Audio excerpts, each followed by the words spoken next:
Bring to us your poetry from inspiration sought. Come join us with your images, your verses, words, and thought.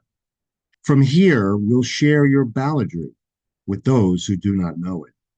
This platform's here for you to show the world that you're the poet. Welcome to episode 11 of You're the Poet, the poetry podcast featuring you. I'm host Matt Bergio, and I'm here with co host Phil Bergio. Phil, welcome. Thank you. Here at You're the Poet, our purpose is to share our love of poetry with the world and invite you to do the same. I want to start by saying thank you to all of our guests, and especially our listeners who have made You're the Poet possible. We've completed our first 10 episodes and are excited about how things are progressing and what lies ahead as we join with others to share poetry with the world. We hope that you enjoy listening and have subscribed and followed the show. Our featured guest for this episode of You're the Poet is Simon Drake, who joins us from the UK. Simon, welcome. Hello, hello Matt. Hello Phil, and thank you for having me as your guest. Yeah, definitely. We're glad you could join us, and we look forward to your contribution to the episode. From here, I'm going to turn it over to Phil to share a classic poem for the episode. Phil? This is an interesting poem. I first remember it from a John Wayne Western years ago. And I didn't know that Edgar Allan Poe wrote this. First time I heard it was the movie El Dorado. It's El Dorado. Gaily bedight a gallant knight, in sunshine and in shadow, had journeyed long, singing a song, in search of El Dorado. But he grew old, this knight so bold, and o'er his heart a shadow fell as he found no spot of ground that looked like El Dorado. And as his strength failed him at length, he met a pilgrim shadow. Shadow, said he, where can it be, this land of El Dorado? Over the mountains of the moon, down the valley of the shadow. Ride, boldly ride, the shade replied, if you seek for El Dorado. Edgar Allan Poe. All right, thank you for sharing that. I was not familiar with that one, not even from the movie or even that Poe wrote it, but I kind of like that. They kind of almost like being on a quest. Have you seen the movie? I do not think so, no. Oh, okay. You will watch it one of these days. Again, me for about the 10th time. Yeah, I really enjoyed it. I haven't heard that before. I didn't realize that Edgar Allan Poe had written that. I haven't seen the movie either, so yeah, that's something I definitely have to have a look at. Me, Research. But yeah, the yeah, poem's beautiful. yeah, me too. That to me, doesn't sound like something Poe would write, but I didn't like it. All right, from there, we're going to go to my poem for the episode. This is another poem from my Zoracres collection. It's starting to get a little cooler here in Ohio, where Zoracres studio is located. And even though it's not going to last, I'm loving the fall weather. It's got me thinking about chili, and it's got me thinking about bonfires. One of my favorite poems from my Zoracres collection is my poem Bonfires. Just a lot of childhood memories of sitting around the bonfire with my dad playing the banjo. This is written in the ballad form. Bonfires. Jimmy Crack Corn and Cripple Creek would echo through the night as children played and parents talked and bugs began to light. The dancing flames would hail and call to neighbors passing by who'd stop and join the sweet soiree or stop by to say hi. We'd whittle sticks to cook our dogs or marshmallows for s'mores. It was the perfect way to end a day of summer chores. The stars would shine bright up above in open country skies. The smoke would twist and twirl and curl as towards the stars it'd rise. The dogs would chase the kids and play as bats flew up above, and in the distance one might hear the mourning of a dove, or maybe catch the distant sound of passing railroad train, or hear coyotes howl afar in woods across the lane. And still the banjo sounds prevailed as Dad plucked out a tune. The tree frogs joined the melody that seemed to bring the moon. It rose up high to join the stars as flames turned into coals. Embers would glow with pulsing heat that burn into our souls.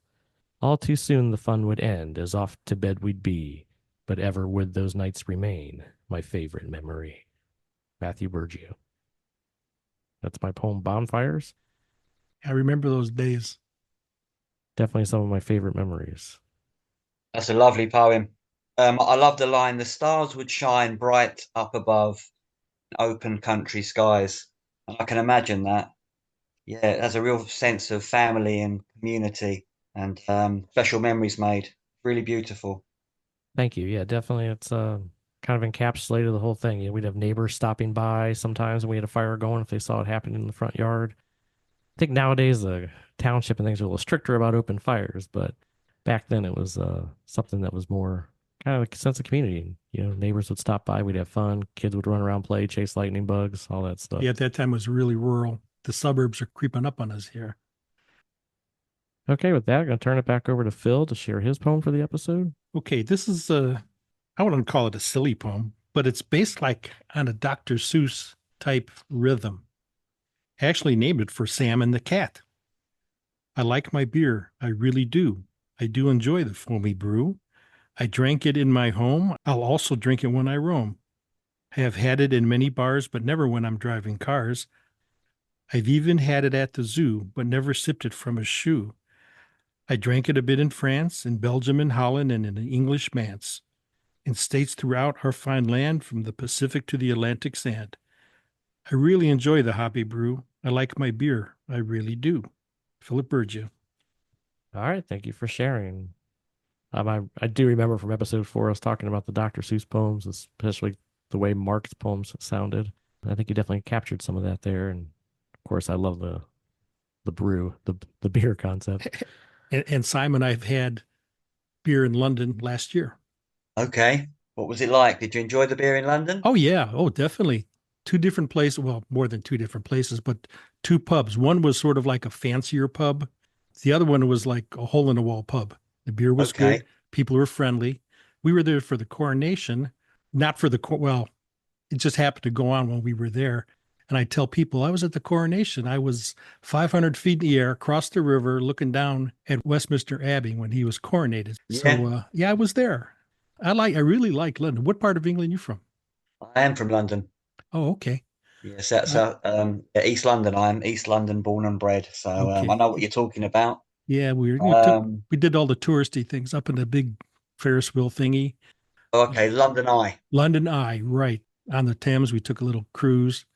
But I really, people talk about, oh, English food, it's bland and make jokes about it. I enjoyed it. I enjoyed the Sunday roast. I enjoyed the fish and chips. Mm, I enjoyed London. Hope to go back someday. yeah, lovely to have you back. So I love the poem and the line about the shoey. Didn't know what that was. Then I watched a mixed martial art fight in the UFC, and a guy won the fight and poured a beer into it, a shoe, and then drunk it. Yeah, I didn't have a clue what that was about, and then that's the first time I'd ever seen it. And yeah, the fighter commented afterwards about a shoey, and that's what they did out there. And it's not Nice. something that I will be doing, drinking out of my shoe. Yeah, me neither. Those big boots, those glass boots. That's over in Germany, though, right? Okay. Yeah. Oh, like the Das Boot. Yeah, something Yeah. like that. Or Yeah, they, yeah. that movie Beer Fest Beer featured Fest, how to right. drink how to chug it out of the boot without splashing it all over yourself. Yeah. That's nice. All right, and from here we want to move to our guest section of the episode. Simon, you're the poet. Show us what you've got. Okay. I will read poets, if that's okay with you. Yeah, that's great. Okay. Poets. Feelings, thoughts, and heartache. Topics where we all dip our ink, sharing our most intimate feelings, putting down the thoughts that we think. Doors open to the public, wounds exposed for the whole world to see. Rummage around, why don't you? Strangers now know me intimately. Yet writing is cathartic, unburdening sadness and misery. Transference from mind to paper, giving peace and sanctuary. In the bath, I do most of my writing. Beneath the water, I feel inspired. Thank you for listening to my poem. Concentration was all that was required. Simon Drake. All right, thank you. I kind of like that as a little intro there. Thank you. Got another one? I have. I've got one called Boundaries. Boundaries. My boundary lines are blurred. Constantly move my own bar. Continually making myself vulnerable. No wonder I'm covered in scars. Verbal diarrhea is relentless. spewing out lie after lie, pretending everything's hunky-dory, hiding so you can't see me cry. You think I'd got my life together. I haven't. I'm falling apart. As for remedying this particular situation, clueless. Where should I start? I'm able to articulate my feelings. Dreams have all been dissuaded. Wants and needs all blacklisted. I'm just a slave in an invisible cage. Catastrophes I face all on my own. Far too proud to ask for help or advice. Feeling like I'm unfairly burdened. And I've felt this way the whole of my life. Simon Drake. All right, thank you for sharing. Thank you. Some deep stuff there. I like my favorite line. I think that the verbal diarrhea is relentless, spewing out lie after lie. I think that's my favorite line there. Thank you. This is another poem with one of our previous guests. She says it was hard for her to express herself, but the poetry helped her express herself. Some of her secrets and darkness that she had. Yeah.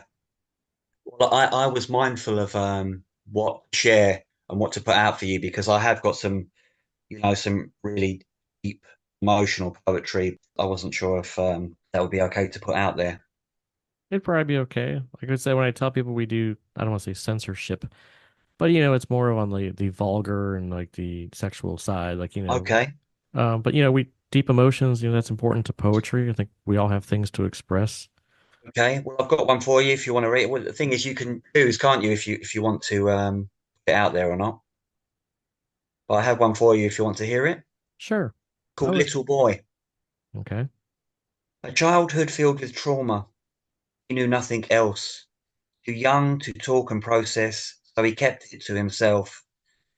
Innocent and defenseless, a child that needed care. Through teary eyes, he looked at them, thinking this is so unfair. What was their duty as his parents? Protect with love, so he believed. Yet time and time and time again, he was neglected and deceived. He did not ask to be their son. He did not have a choice. So young and so defenseless, he hadn't found his voice. The abuse he received has scarred him, little boy that lived in shame. The mum, incapable of mothering, they were both to blame. Why did his father never speak up? His silence felt like a crime. He was just as culpable, and for that the boy served time. He couldn't wait to break out, so he allowed himself to dream, escape this life of misery as soon as he had turned 16. What power he had at that age, facing the world all on his own, saving himself from this nightmare. A place was never home. Little boy came a man, and he grew up with me.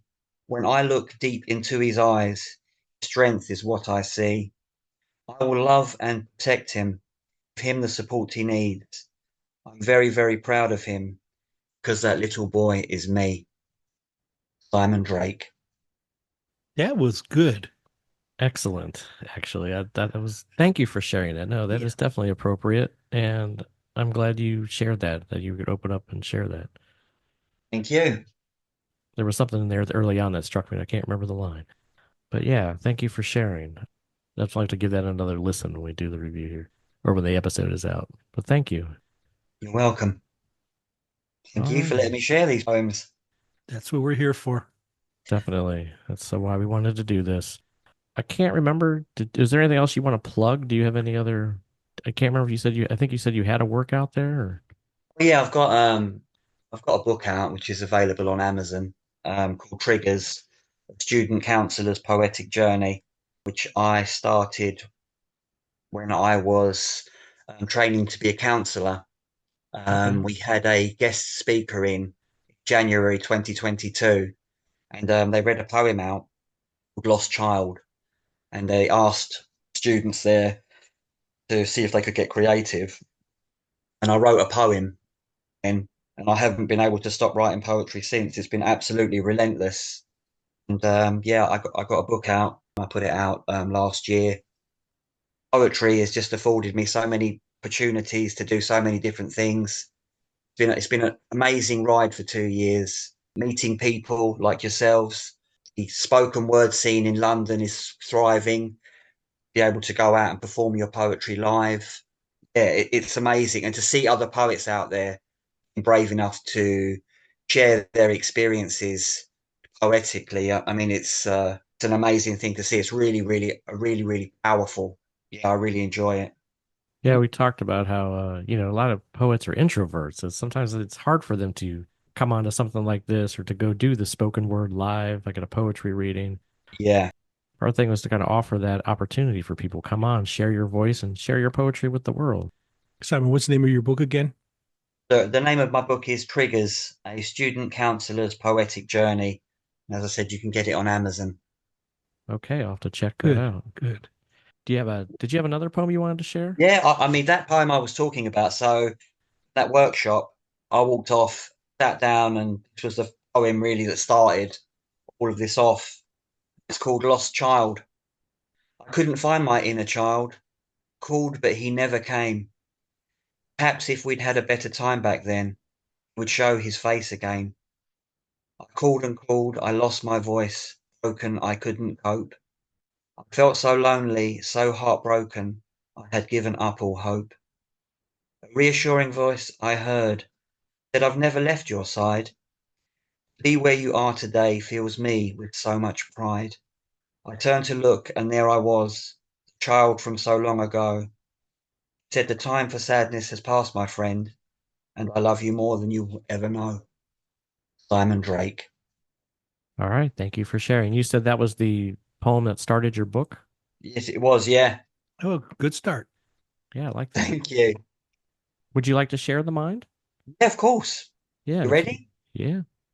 The mind. Poison is already working, infecting same parts of the brain, planting seeds at a ferocious velocity, inadequacies, security blame. I haven't even taken a sip. The bottle hasn't even been opened. That's how the devil gets to work, without the need for words to be spoken. The mind is where it happens, where it begins and where it all ends. Good, bad, sadness and happiness, strangers, lovers and friends, demons, monsters and devils, friends discarded, disowned, afraid, abandoned, left destitute, angry they don't have a home. Don't leave the fire to fester, talk and master that craft. Tell me what's wrong, what's going on. Problem shared is a problem halved. Simon Drake. All right, thank you for that one. Yeah, I think we've all dealt with things in the mind. I like how you not only go through that about how these things are all in there and swirling around and not even needing the alcohol, but just those inner thoughts and how the devil's working in there. But I also like that you end it with encouraging people to talk and to get it out there. Yeah, I think that's really important for people that are struggling to realize that there is a way out. If you can verbalize how you're feeling, environment where you feel safe, it will actually make you feel better. 100% agree. And I think poetry helps with that. At least it helps us get it on paper, and then to talk to about it with other people is Yeah. important. So, I think also for a lot of people that are struggling, the fact that they write poetry down or paper how they're feeling in a way that it can unburden them. definitely. All right, well, from there, we're going to move on. I've got a little feedback for this episode. This is Peter R. I just listened to episodes 7 and 8. I enjoyed episode 8 a touch more, as I'm a sixth cousin to Edgar Allan Poe and enjoy his work a great deal. You both recite the poems well. Thank you, Peter. This one's from Mariah S. Is referring to episode 8 with K.M. Weldon. I loved her third poem. I'm also obsessed with her idea that under the influence of gravity, we fall in love and become broken. Everything. It's such a statement, but it's beautiful. She also did great reading her poetry with so much emotion behind it. I look forward to these. All right, thank you, Mariah. All right, as we wrap things up, we want to let our listeners know we are grateful that you've taken the time to tune in. If you haven't already, please subscribe to the podcast and share it with others. If you've written any poetry and you want to share it here, whether you just have an interest in poetry, consider yourself an amateur poet, or are a professional poet with published works, contact us to be a guest on a future episode. Please check out the website at www.you'rethepoet.com. There's a section there that answers questions about being a guest. Follow us on Facebook for updates and info, and send us an email to host@you'rethepoet.com for feedback or questions about the podcast and how to be our next guest. Now that the You're the Poet community is expanding at a rapid rate, we have set up a patron site for those who would like to show their support for You're the Poet. You can find us on buymeacoffee.com/you'rethepoet. Thank you. Until next time, Phil, thanks for joining us. Anytime. Simon, thanks for being our guest. Thank you. It's an absolute pleasure. Nice meeting you, Simon. And you, Phil. Thank you. Thank you, guys. Goodbye.